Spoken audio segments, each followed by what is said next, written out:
ಸಚಿವ ನಾಗೇಂದ್ರಗೆ ಮತ್ತೊಂದು big shock. ಪ್ರಾಸಿಕ್ಯೂಷನ್ಗೆ ಅನುಮತಿ ಕೇಳಿದ ಸಿಬಿಐ. ಈತ ರಾಜೀನಾಮೆಗಾಗಿ ಬಿಜೆಪಿ ಬಿಗಿಪಟ್ಟು.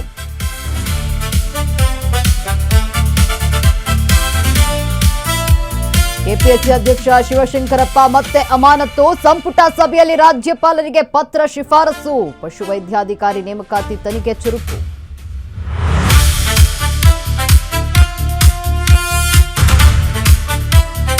ತಾರಕಕ್ಕೇರಿದ ಬಿಡದಿ ಟೌನ್ಶಿಪ್ ಹಂಗಾಮ. ಯೋಜನೆ ಪರಿಶೀಲನೆಗೆ ಸಮಿತಿ ರಚಿಸಿದ ಸರ್ಕಾರ. 30 ದಿನಗಳಲ್ಲಿ ವರದಿ ನೀಡಲು ಸೂಚನೆ.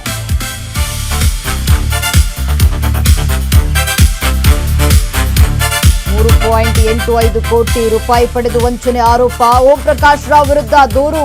ಹಣ ವಾಪಸ್ ಕೇಳಿದ್ದಕ್ಕೆ ಧಮಕಿ ಹಾಕಿದ್ರ ನಿರ್ದೇಶಕ.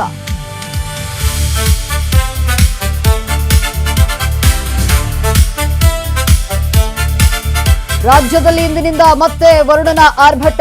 7 ದಿನಗಳವರೆಗೂ 25 ಜಿಲ್ಲೆಗಳಿಗೆ ಮಳೆಯ ಅಬ್ಬರ. ಕರಾವಳಿ ಮಲೆನಾಡು ಭಾಗಗಳಲ್ಲಿ ಹೈ ಅಲರ್ಟ್.